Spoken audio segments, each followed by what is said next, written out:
Atenção! Começa agora uma teleaula de História do Ensino Médio. Você vai assistir a teleaula de número 76. Bons estudos! Um novo mundo é possível?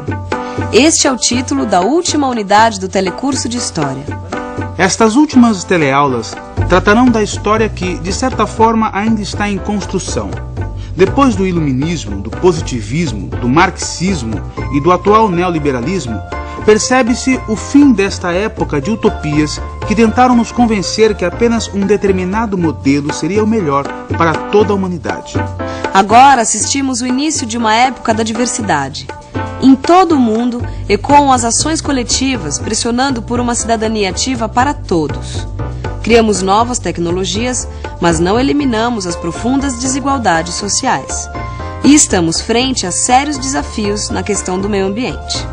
Essas últimas aulas querem provocar interação entre diferentes sujeitos e eventos da história para produzir indagações a respeito do mundo e das práticas cotidianas de cidadania.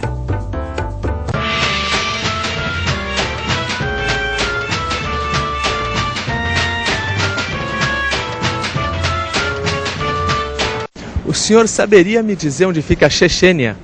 Não. Oriente Médio... Aqui, por aqui. Chechênia é na área da Rússia, né? E o Azerbaijão? Oriente Médio. Próximo do Afeganistão, não? O senhor lembra da União Soviética? Eu lembro que ele reuniu vários países, né? A chamada antiga Cortina de Ferro.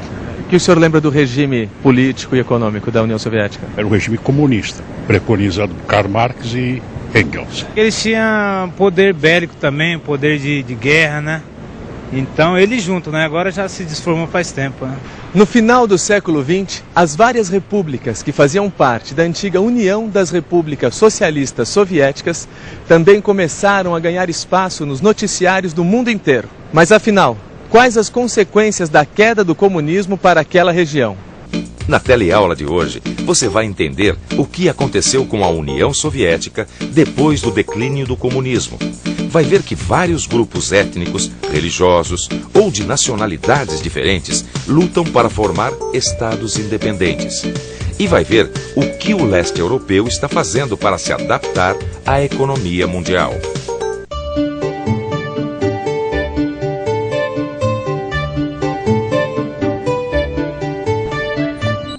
Oi, tia, tudo bem? Oi, minha querida. Quer uma ajuda para arrumar a casa? Que nada, eu já estou quase terminando. Nossa, tia, essa pedra ficou bem legal aqui na mesinha de centro, hein? Nada disso. Essa pedra não é um enfeite. Não? Não, é um documento histórico. A senhora e a história. E por que uma pedra é um documento histórico? Porque uma amiga me trouxe da Alemanha. Essa pedra, Luísa, é um pedaço do Muro de Berlim. Aquele que dividia a Alemanha Oriental da Alemanha Ocidental. Esse mesmo. E foi um momento histórico e tanto. A queda do Muro de Berlim é um marco no declínio do comunismo. Comunismo? O comunismo surgiu como um projeto de mudanças das sociedades e acabou influenciando quase todo mundo. Joana, o declínio do comunismo levou ao fim da União Soviética. E em 1991 foi criada a CEI, Comunidade dos Estados Independentes. Das 15 maiores repúblicas que formavam a União Soviética, 12 se integraram à CEI. Já a Estônia, a Lituânia e a Letônia decidiram não fazer parte da Comunidade dos Estados Independentes. E a Rússia, a maior dessas repúblicas que formavam a Comunidade dos Estados Independentes, passou a se chamar Federação Russa. E agregaram várias repúblicas menores, que são chamadas as repúblicas federadas. Nossa, que confusão, tia. Confusão nada, Luísa.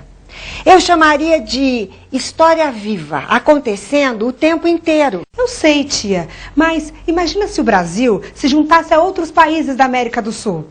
A adaptação não seria fácil, não. Aliás, como não foi fácil naquela região do mundo. Afinal, a população das repúblicas independentes e da Rússia é composta por uma variedade enorme de grupos étnicos. Grupos étnicos são povos com características comuns, como religião, língua e cultura. Muito bem, Luísa. Durante o regime comunista na União Soviética, diversos povos foram mantidos sob o domínio dos russos, que são a maioria étnica da região. Acontece que vários grupos étnicos, religiosos ou de nacionalidades diferentes resolveram lutar para formar estados independentes, nas chamadas lutas separatistas. Sabe, João, a região do Cáucaso é o principal palco dos conflitos dos povos que lutam para a formação de estados independentes. São mais de 40 povos com etnias e religiões diferentes. As lutas separatistas acontecem por causa das disputas territoriais e se juntam a disputas religiosas. Não, a Armênia, por exemplo, luta contra o Azerbaijão, porque quer recuperar parte do seu território que o Azerbaijão dominou durante o período comunista. Para complicar mais ainda a situação, a maioria armênia é composta por cristãos ortodoxos e a população do Azerbaijão é muçulmana. E tia, eu não gosto de guerra não. Ninguém gosta, Luísa. Mas a intolerância pode ocasionar essa situação. Ainda mais quando entram questões econômicas. É o caso da Chechênia. Eu me lembro desse nome. A Chechênia, uma pequena república do Cáucaso, declarou sua independência logo depois do fim da União Soviética. Mas em 1994 foi invadida pela Rússia. Em 2 anos de conflitos, a guerra matou mais de 50 mil pessoas. Ainda hoje, os separatistas chechenos utilizam ações terroristas para chamar atenção para sua causa.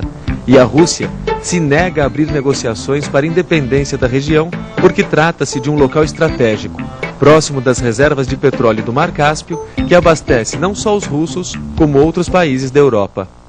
Durante a década de 1990, a Rússia fez uma dura transição para o capitalismo e a economia de mercado. Indústrias ultrapassadas não podiam concorrer com as indústrias ocidentais. Os altos juros da dívida externa também foram decisivos para uma grave crise econômica. Em um cenário mundial de economia globalizada, a crise da Rússia afetou o mundo todo. Crise econômica, salários baixos, desemprego, e aí os problemas sociais logo começaram a surgir. O mercado informal, com contrabando de produtos, tomou conta das grandes cidades. E aí organizações criminosas começaram a se espalhar pelo país, surgiram as máfias russas. Elas tomaram conta de atividades econômicas legais e ilegais. Contrabando, tráfico de drogas, até tráfico de pessoas. Vamos pensar um pouco. Vou ver se entendi quais as consequências da queda do comunismo para a Rússia. Bom, com o fim da União Soviética, foi formada a Comunidade dos Estados Independentes. Acontece que algumas repúblicas não quiseram fazer parte dessa comunidade e iniciaram lutas separatistas. Essas lutas por independência envolvem motivos econômicos e religiosos. Além dos problemas com países que querem autonomia, a Rússia também enfrenta dificuldades para integrar sua economia ao mundo globalizado. Eu acho que é isso. Mas e o leste europeu? Como é que será que se adaptou ao declínio do comunismo?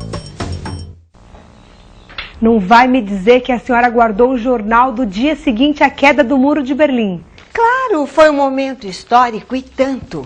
Ô tia, depois da queda do Muro de Berlim, a Alemanha Oriental deixou de existir? Ela e a Alemanha Ocidental passaram a ser uma só nação, com novas fronteiras geográficas e políticas. Imagina que mudança para um país. Aconteceu isso em toda a Europa Oriental. Assim como na União Soviética, depois do declínio do comunismo, no leste europeu, surgiram também novos países e desapareceram outros. Você saberia me dizer onde fica a Tchecoslováquia? Acho que é na Rússia. É na Europa, né? Lembra alguma coisa da Tchecoslováquia? Lembro do país, lembro que o Brasil disputou jogos com ele numa final de Copa. Só isso. Quem ganhou? Brasil, evidentemente. Se não me falha a memória, 3-1 no final. Tá aí um clássico que nunca mais vai acontecer. É que com o declínio do comunismo, a Tchecoslováquia deixou de existir. Em uma transição pacífica, a Tchecoslováquia deu origem a 2 repúblicas, Eslováquia e República Tcheca. E na Iugoslávia, a transição já não foi nada sossegada. Não, entre 1992 e 1995, na Guerra da Bósnia, morreram milhares de pessoas. E os conflitos da Guerra da Bósnia aconteceram principalmente por causa de questões étnicas e nacionalistas. Até o início da década de 1990, a Iugoslávia era formada por 6 repúblicas. Sérvia, Croácia, Montenegro, Eslovênia, Bósnia e Herzegovina e Macedônia. Desde o declínio do regime comunista, povos de diferentes grupos étnicos lutam por independência em uma guerra caracterizada pela morte de milhares de civis. Nossa, que região agitada, né? Pois é, Luísa.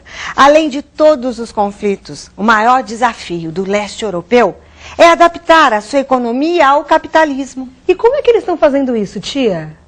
Para se adaptar à economia mundial, o leste europeu e a Rússia privatizaram empresas, diminuíram investimentos em gastos sociais e começaram a importar produtos do Ocidente. Quando a gente fala da Rússia, crise dos anos 90, nós nos referimos principalmente ao período do final da União Soviética, né? A União Soviética se desintegrou em dezembro de 1991 e foi tentada uma transição rápida ao capitalismo, a chamada terapia de choque. Primeira vez na história, né, que um país faz esse tipo de passagem. Por isso, foi muito caótica, porque não havia experiência em relação a isso. Desde a época da União Soviética, a indústria soviética já vinha caindo na competição tecnológica com o Ocidente avançado. Essa foi uma das razões por que o Gorbachev iniciou a perestroika lá. Então isso aí se juntou com a transformação caótica, rápida, que foi tentada do sistema no início dos anos 90. Então isso aí houve uma grande queda na produção industrial. João, a União Europeia é um grande bloco que engloba os países com economias mais desenvolvidas e industrializadas do continente. Sim, por isso que muitos países do leste europeu tentam fazer parte desse bloco, né? Mesmo sendo os membros mais pobres da União Europeia, muitos países já podem contar com investimentos e ajuda econômica dos outros países do bloco. Já a Rússia ainda vai ter que enfrentar vários desafios, né? A má distribuição de renda e os conflitos separatistas são alguns desses desafios. Desafios que marcam a trajetória da Rússia nesse início do século XXI. Quer se preparar para qualquer desafio? Então, fique de olho na revisão. E atenção, se liga aí que é hora da revisão. Na teleaula de hoje, você viu que muitas repúblicas que formavam a União Soviética se integraram à comunidade dos Estados independentes. Entendeu que as lutas separatistas acontecem por causa das disputas territoriais que se juntam a disputas religiosas. E viu que alguns países do leste europeu já contam com investimentos e ajuda econômica da União Europeia. O leste europeu vive um período de transição. Nessa transição, a participação política do cidadão é muito importante para que haja convivência pacífica entre os povos. Até a próxima teleaula.